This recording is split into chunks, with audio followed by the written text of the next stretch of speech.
You saw a crisis, and you said, what can I do to help? And our response teams are doing everything in our power to rescue and recover the victims of this collapse, literally as we speak.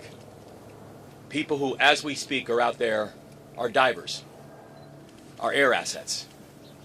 People who right now are working to save lives and are doing it because the state asked.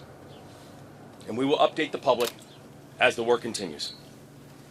To our partners inside and outside of government, I know this has been a long night.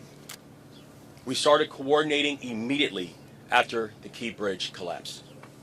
We've been standing together every step of the way, from our county leadership, to our city leadership, to our state leadership, to our federal leadership. And I'm grateful to call each and every one of you not just colleagues, but I'm grateful to call you friends. And to the people of Baltimore, and each and every one of the 6.3 million Marylanders who call our state home. I recognize that many of us are hurting right now. I recognize that many of us are scared right now. And so I want to be very clear about where everything stands. We are still investigating what happened, but we are quickly gathering details. The preliminary investigation points to an accident. We haven't seen any credible evidence of a terrorist attack. Our administration is working closely with leaders from all levels of government and society to respond to this crisis, and not but just by addressing the immediate aftermath, but also by building a state that is more resilient and a state that's more safe. That is our pledge, and that's our commitment, and we're going to keep that commitment. And lastly, to the victims of this tragedy and their loved ones, all of our hearts are broken. We feel your loss.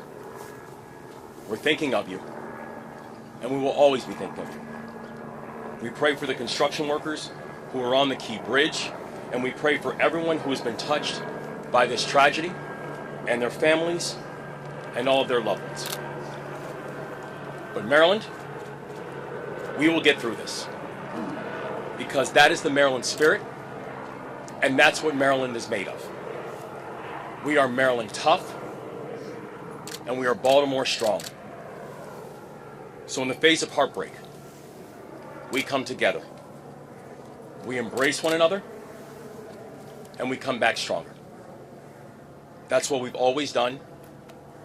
That's what we'll continue to do. And that's what we're going to get done together. And we're going to pray for Baltimore. And I'd like to turn this over to Senator Van Hollen, who's done a remarkable job in our fellow delegation in providing support. So thank you, Senator. Thank you, Governor. As the Governor said, we come together. We come together in Baltimore, we come together in Maryland. First of all, our hearts go out to all those who are on the bridge and their loved ones. We pray for them. Our gratitude goes out to the first responders who, as we speak, are out there continuing to conduct search and rescue operations. I want to thank the Governor, the mayor, county executive, all the people gathered here as part of Team Baltimore and Team Maryland. And the federal government is with them as a partner. The Coast Guard, as we speak, is also part of this mission. Coast Guard cutters, Coast Guard aviation assets. I spoke twice today with Secretary of Transportation Pete Buttigieg. Pete Buttigieg has pledged that they will do everything they can to very quickly release emergency response funds for this important project. The National Highway Transportation Administrator is on his way to Baltimore if he's not here already. They will be releasing those early funds once all the parties are fully engaged. Second, the National Transportation Safety Board. I talked to the chair this morning. She and her team will be conducting an investigation of what happened. And finally, the Army Corps of Engineers, naval assets for looking below the surface and clearing.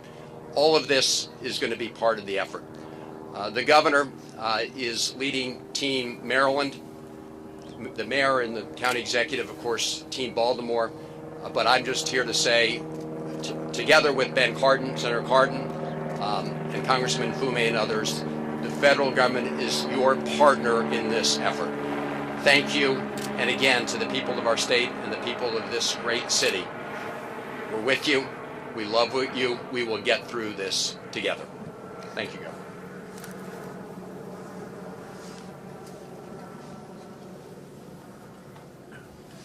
Good morning again. Paul Wiedefeld, Secretary of Transportation. Just a few updates since our meeting this morning.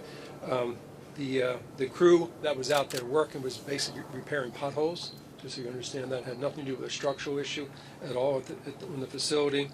At this time, one person has been rescued, and so far, and our efforts continue in terms of that. Engineers are on site right now, determining both some of the structural issues, obviously some of the debris field, and we'll start to work that, but we'll work hand in hand with the NTSB before we take any further action in that area.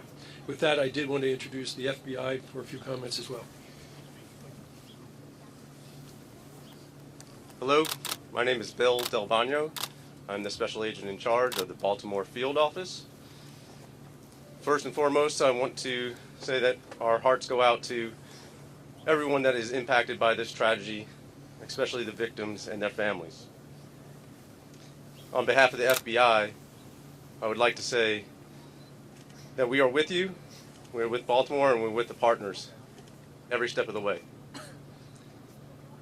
The FBI, on very first, looking at and assessing this matter from an investigative standpoint, I want to be clear that there is no specific or credible information to suggest that there are ties to terrorism in this incident. The FBI has been part of this response from the beginning. We came within 1 hour to the command post and quickly lashed up with our very strong partners all along the way. We will bring whatever resources that the FBI has to bear. We've already brought our crisis response, our victim services, and just recently our underwater search evidence recovery teams are on site. And we will continue to provide all those resources as long as it takes.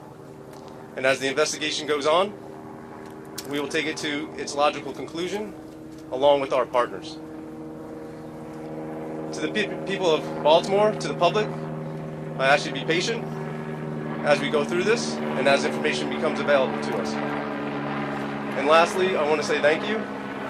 Thank you to our partners. Thank you to everyone who in the FBI and counts on the FBI. We will always bring what we need to the people of Baltimore, and we are with you. I'd next like to introduce the Coast Guard.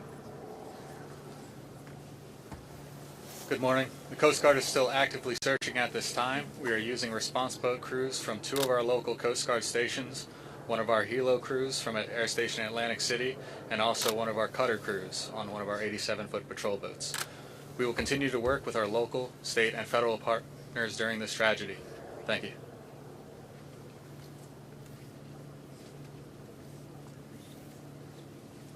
We'll take some Governor, questions. Governor, We're going to start from this Governor, side. We're going to start from this side. Governor, as far as you are aware, was the collapse of that bridge inevitable as that ship hit that part of the bridge? No, we're still in the process of investigating exactly what happened.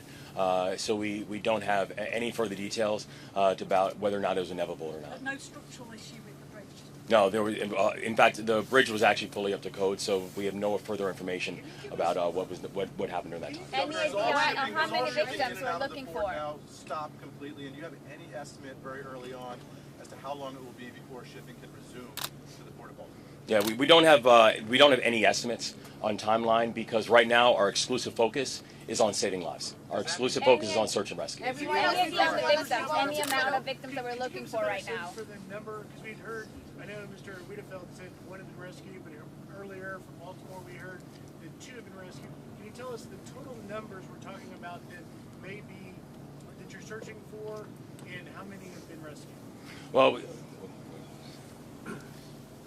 There are 8 individuals. 6 are being searched for right now.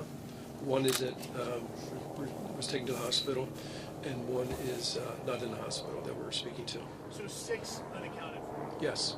And does that involve individuals that may have been in vehicles that were recovered? Do we know?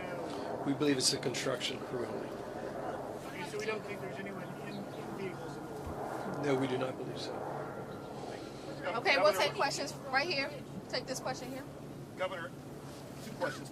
How quickly did you find out about what happened here, and what was your reaction when you heard the scale of what just occurred at that bridge earlier today? well, I mean, I think it was probably within minutes of everything, less than an hour, when I know that my phone first rang. And, first from the mayor of Baltimore and also from our chief of staff.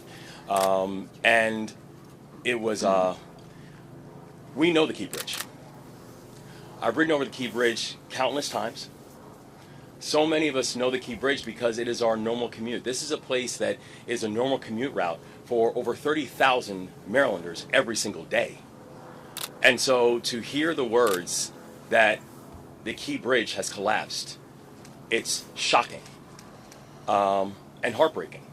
And immediately the first thought and the first ideas go back to what happened to the people, what was the impact on human life.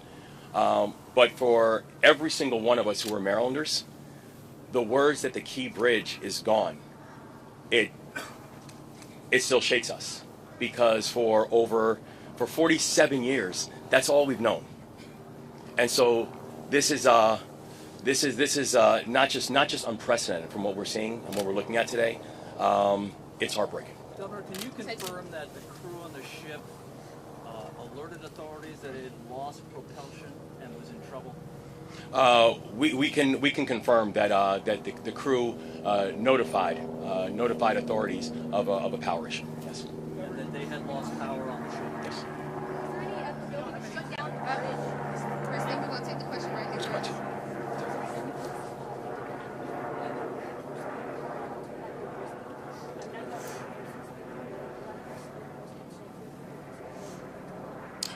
A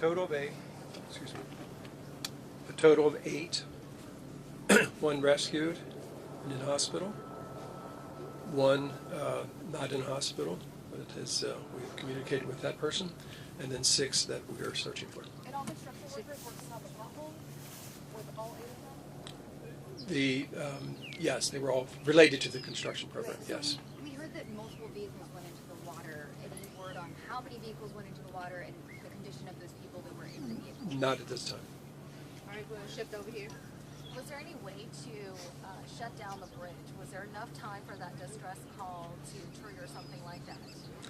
The thing that we know is that even as the boat was coming in, we had a ship that was coming in at 8 knots, so coming in at a very rapid speed. We do know that the investigation is currently going on, but I have to say I'm thankful for the folks who once the warning came up and once notification came up that there was a mayday, who literally, by being able to stop cars from coming over the bridge, these people are heroes. They saved lives last night. Governor, the focus is on rescue now and humanity. But looking forward, is there any vision for how long it can possibly take to move the wreckage, to rebuild, how it can possibly be done? Can you look into the future at all at this point? This is going to be a long-term build. It's going to be a build that's going to require every facet and every aspect of our society. It is something that I can tell you we are going to get this done. We are going to make sure that this is not just rebuilt, but that we are going to rebuild in a way that remembers the people who this tragedy has impacted, and also do it in a way that honors the community that it serves. But right now, I could not give you any form of estimate on timing or cost. Right now, my and all of our exclusive focus is we're just trying to save lives. Can the mayor talk on the state of emergency locally, please? Yes, thank you. Listen, we know the governor issued a state of emergency, but we at the local level felt the need to do that too, because there may be some things that we have to encumber with our fire department and other agencies that we'll be able to pull down support for as we all work together, again, as we're focused right now on saving lives and working through this unspeakable tragedy. In the interim, I know that there's obviously the focus is on the rescue and the recovery, but this is such an important thoroughfare here in Baltimore for drivers, people trying to get around. How are they going to be able to manage while that is also going on? Yeah, so we've also already been in touch with people about alternative routes and ways people can navigate now that this tragedy has happened. And I don't know, Secretary, if you want to speak to that as well. Just to give you a sense of scale, roughly about 35,000 people a day use that facility.